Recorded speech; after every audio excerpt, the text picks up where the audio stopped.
ఆర్థికపరమైన ఇబ్బందులు ఎన్ని ఉన్నా పేద ప్రజల సంతోషం కోసం కూటమి ప్రభుత్వం కృషి చేస్తుంది అని రాష్ట్ర పర్యాటక సాంస్కృతిక సినిమాటోగ్రఫీ మంత్రి కందల దుర్గేష్ వెల్లడించారు.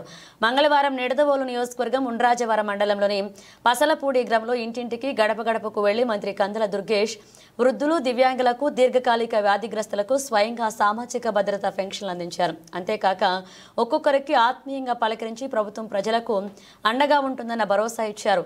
సకాలంలో పెన్షన్ పంపిణీ చేయడంతో లబ్ధిదారులు ఆనందం వ్యక్తం చేశారు. తమకు అండగా ఉంటున్న కూటమి ప్రభుత్వానికి ఈ సందర్భంగా లబ్ధిదారులు కృతజ్ఞతలు తెలిపారు. ఈ కార్యక్రమంలో భాగంగా అన్నవరపాడు వెంకటేశ్వర స్వామి నూతన సంవత్సర క్యాలెండర్ మంత్రి దుర్గేష్ ఆవిష్కరించారు. ఈ సందర్భంగా నిడదవోలు నియోజకవర్గ ప్రజలు, కూటమి నేతలు, కార్యకర్తలకు మంత్రి దుర్గేష్ ఆంగ్ల నూతన సంవత్సర శుభాకాంక్షలు తెలియజేశారు. రాబోయే సంవత్సరంలో అందరి జీవితాల్లో సంతోషం నిండాలని, సంక్రాంతి ప్రతి ఒక్కరి జీవితంలో కాంతి తీసుకురావాలని మనస్ఫూర్తిగా కోరుకుంటున్నా అన్నారు.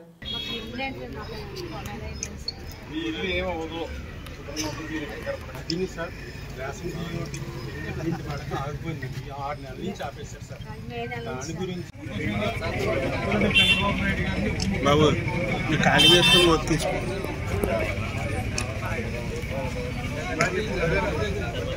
సార్ సార్ సార్ సార్ ఒకసారి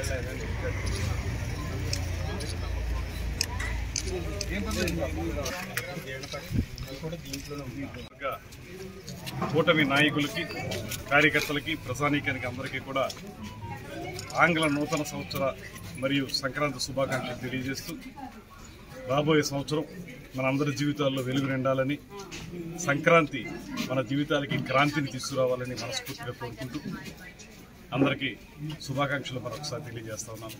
ఈరోజు పసలపూడి గ్రామంలో ప్రత్యేకంగా ఆంధ్రప్రదేశ్ రాష్ట్ర ప్రభుత్వం ప్రతిష్టాత్మకంగా ఇస్తున్నటువంటి పెన్షన్ల పంపిణీకి రావడం జరిగింది. మండల అధ్యక్షులు తెలుగుదేశం పార్టీ రామకృష్ణ గారు, జనసేన పార్టీ మండల అధ్యక్షులు బాలాజీ గారు, ఇక్కడ స్థానికంగా ఉన్న సోమేశ్వరరావు గారు, ఇంకా ఇతర నాయకులు అందరూ కూడా ఉన్నారు, వెంకటరత్నం గారు. ఇంటింటికి వెళ్లి పెన్షన్లు ఇచ్చే కార్యక్రమాన్ని వాళ్ళు చేపట్టాం.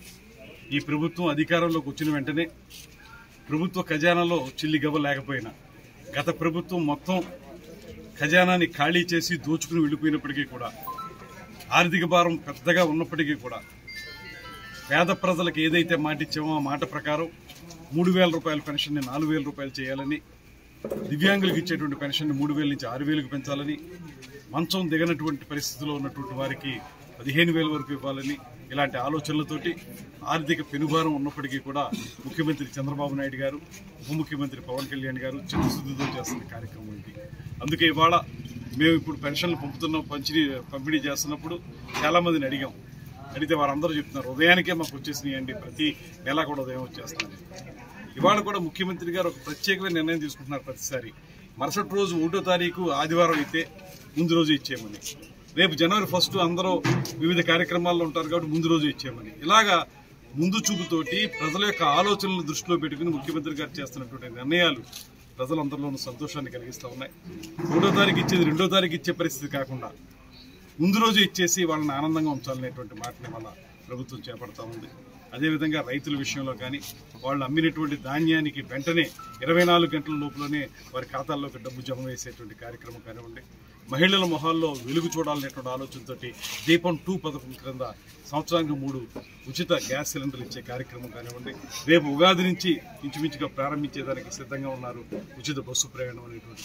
ఇలా చూసుకుంటూ వెళితే ఆర్థిక పరమైనటువంటి ఇబ్బందులు చాలా ఎక్కువ ఉన్నప్పటికీ కూడా వాటన్నిటినీ అధిగమించి పేద ప్రజల కోసం కృషి చేయాలనేటువంటి మాటతోటి ముఖ్యమంత్రి గారు చేస్తున్న ఈ ప్రయత్నాన్ని ప్రజలందరూ ఆశీర్వదించాలని, 10 కాలాల పాటు ఈ ప్రభుత్వం ప్రజలకు మంచి చేయడానికి వీలుగా మాకు మద్దతు ఇవ్వాలని మనస్ఫూర్తిగా కోరుకుంటూ సెలవు తీసుకుంటాం.